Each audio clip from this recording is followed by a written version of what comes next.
What if the reason you suffer is not because life changes, but because part of your mind still believes it shouldn't? Welcome to Beyond the Mind. Today we're exploring one of the most important and most misunderstood insights in Buddhism, impermanence or Anicca.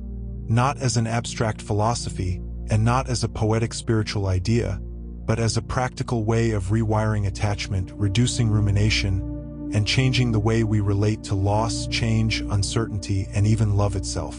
Most people think suffering comes from what happens to them. A breakup, aging, grief, illness, failure, rejection, the loss of certainty. And of course these things do hurt. Buddhism does not deny pain, but it points to something deeper. It says that much of our suffering does not come only from pain itself. It comes from resistance, from clinging, from the mind's attempt to hold still what is already moving. We know, at least intellectually, that everything changes. We know that emotions pass. We know that youth fades. We know that people leave, bodies age, roles shift, seasons turn, and identities evolve. But emotionally, most of us live by a completely different assumption. We live as if the things we love should remain, as if our current world should continue, as if the people around us should stay accessible to us in the same form, as if the self we know today should somehow be preserved.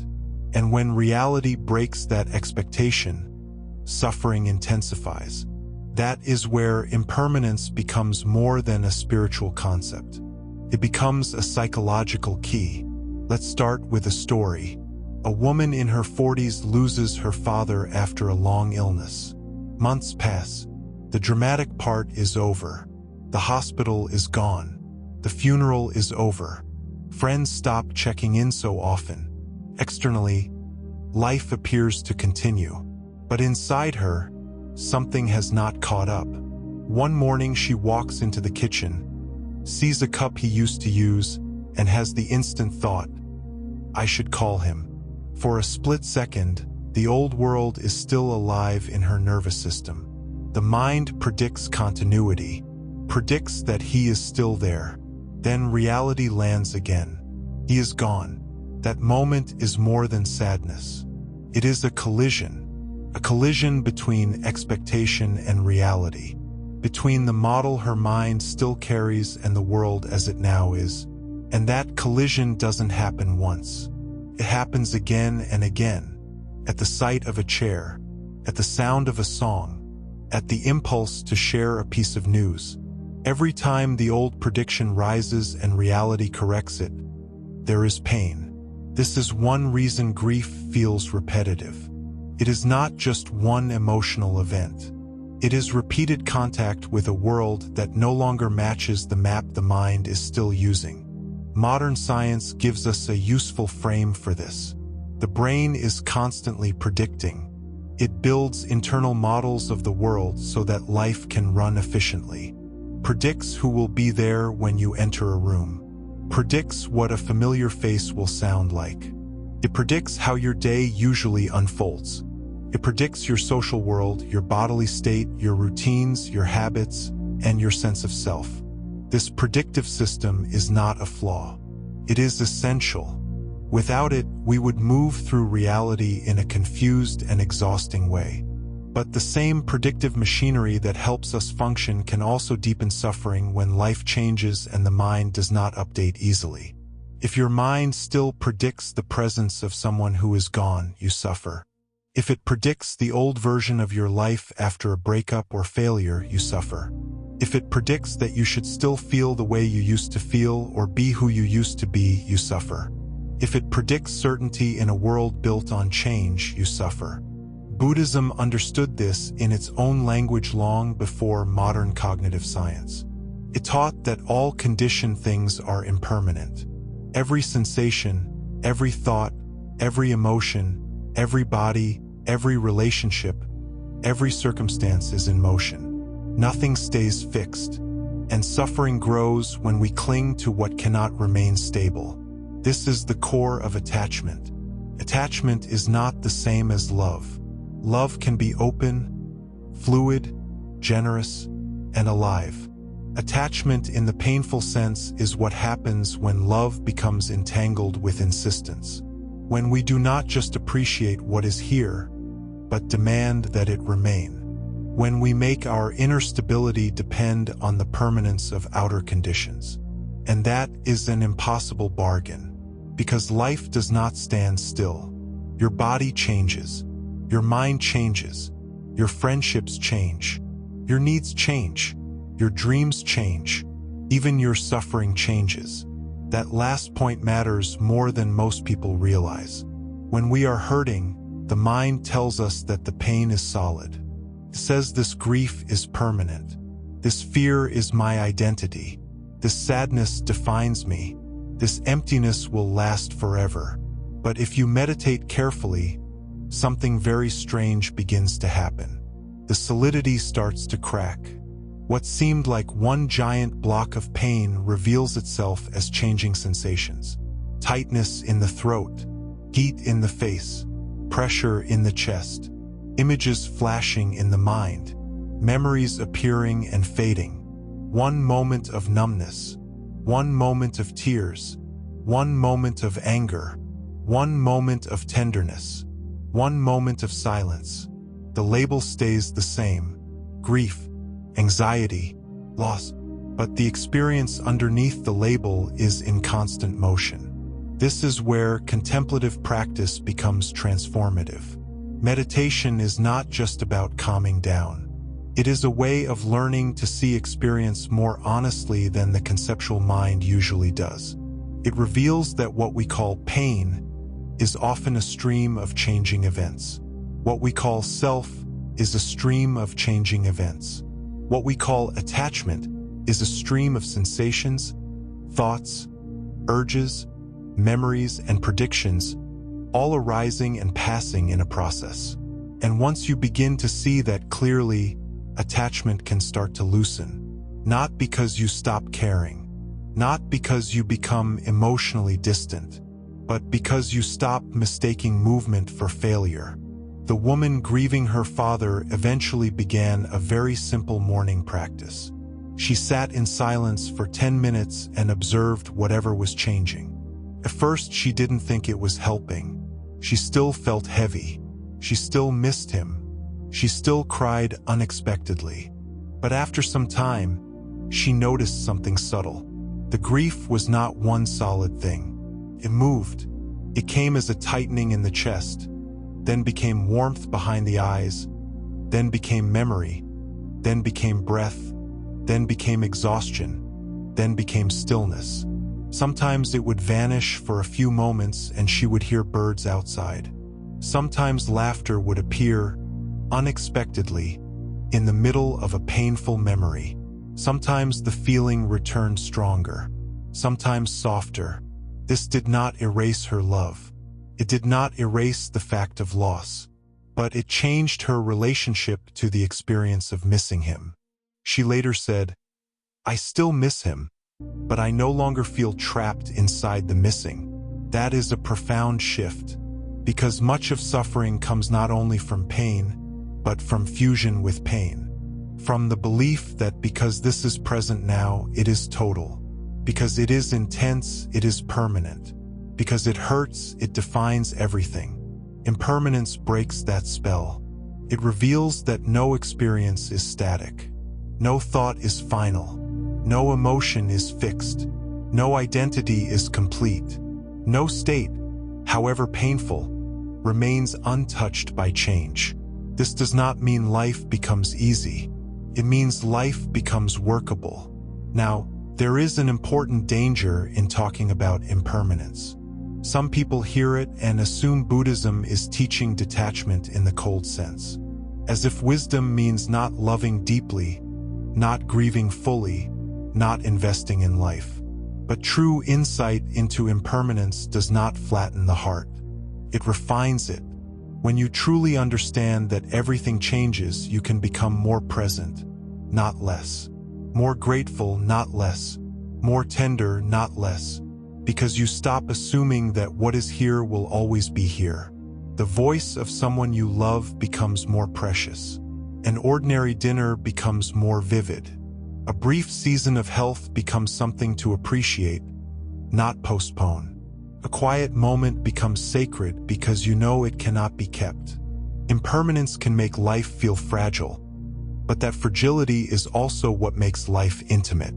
And now I want to turn this into a practical lab. Try a simple experiment in your own awareness. Notice a single breath. The inhale begins, changes, peaks. It becomes the exhale. The exhale fades. No breath can be frozen. No breath can be repeated exactly. Even your attempt to notice it is already happening inside movement. Now notice a sensation in the body. Pressure where you're sitting. Warmth in your hands. Tension in your shoulders. Tingling in your face. Look closely. Does it stay exactly the same? Or does it pulse, flicker, spread, contract, sharpen, soften, move, and dissolve? The mind calls it one thing: tension, pressure, discomfort.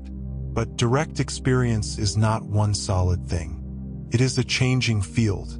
Now notice sound, a distant hum, passing car, the movement of air, a subtle noise in the room. Listen to it carefully.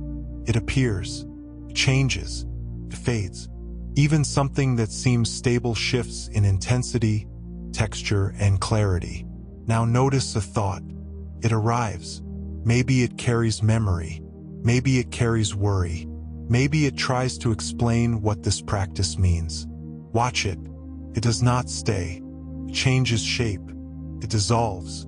It returns in a slightly different form. Another thought takes its place. Even thought is impermanent. Now notice emotion. If there is restlessness, notice how it moves in the body. If there is sadness, notice where it sits and how it changes. If there is calm, notice that even calm is not fixed. This is one of the deepest insights meditation can give you. The mind says, "I am anxious," but observation reveals a changing pattern of sensations, interpretations, memories, and bodily arousal. The mind says, "I am broken." Observation reveals pain, resistance, thought loops, exhaustion, fear, hope, and moments of quiet, all moving through a larger awareness. This shift matters because it interrupts rumination. Rumination depends on the illusion of fixedness. It repeats a thought until the thought feels like a permanent fact. It says this always happens, this will never change, this defines me, this is how it will be. But careful observation starts to dissolve that certainty. You begin to see that even the thoughts that repeat are not literally the same. They arise in different moods, with different intensities, with different images, with different bodily responses. The loop is real, but it is not as solid as it seems. And in that discovery, space opens up. Modern predictive processing offers a useful explanation here. The mind is always trying to reduce uncertainty by relying on what it already expects. But meditation trains another capacity. It strengthens the ability to observe without immediately collapsing into prediction. It increases tolerance for change. It allows sensory evidence to update old mental models. In simple terms, it helps reality reach us more directly. And reality, when seen clearly, is always changing. That means the system can learn something new. It can learn that uncertainty is not always danger. It can learn that loss does not erase love. It can learn that discomfort does not equal permanence. It can learn that awareness can hold changing experience without needing to control every part of it. This is why impermanence is not a grim doctrine. It is one of the foundations of freedom. Because if things were truly fixed, healing would be impossible. No grief could soften. No trauma could integrate. No limiting identity could dissolve. No emotional wound could reorganize. No awakening could happen. The very truth that makes life fragile is also the truth that makes liberation possible. The grieving woman eventually described a quiet turning point. She was washing a cup that had belonged to her father. For months, touching his things had triggered collapse. But this time, the pain came differently. It came as warmth in the chest, pressure in the eyes, a memory, a breath, a tear, then a pause. She heard the water running. She saw sunlight on the sink. She noticed her own hands moving. For the first time, grief and aliveness were present at once. She later said, "I realized I wasn't betraying him by letting the moment keep moving. That is the wisdom of impermanence. You do not honor love by freezing time. You do not honor grief by refusing change. You do not honor life by demanding stability from what was never designed to stay. You honor life by meeting it fully as it moves." And that may be the deeper invitation of this teaching. Not to become detached from life, but to become intimate with its changing nature. Not to withdraw from love, but to love without demanding permanence. Not to escape uncertainty, but to let uncertainty teach you humility, tenderness, and presence. So if you are holding tightly to something right now, a person, a role, a version of yourself, a certainty, a wound, a hope, just notice that holding. Notice what the mind is asking for. Notice how much of that request depends on things staying the same. Then ask a different question. What if I do not need this moment to stay in order to meet it fully?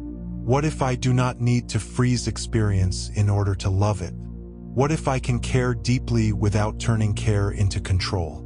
That question will not remove pain overnight, but it may begin to transform the way pain lives in you. Because the deepest freedom is not found by escaping impermanence. It is found by seeing it so clearly that clinging becomes less convincing. Attachment says, stay. Reality says, change. Wisdom says, love anyway. If this reflection resonated with you, subscribe to Beyond the Mind for more explorations where Buddhist meditation, ancient wisdom, and modern science meet. And if you want to continue this practice today, choose one ordinary moment and study it for 30 seconds. A sip of tea, a breath, a sound, a feeling, a memory. Don't improve it. Don't hold it. Just watch how it changes. You may discover that impermanence is not only the reason life hurts. It may also be the reason healing is possible. If this video gave you a new way to understand attachment, grief, or impermanence, subscribe to Beyond the Mind for more explorations where Buddhist wisdom meets modern science. Leave a like if this reflection spoke to you, and comment below with one word. What are you learning to let change? And if you know someone who is struggling with loss, attachment, or overthinking, share this video with them. It might reach them at the right moment. Stay present, stay curious, and I'll see you in the next one.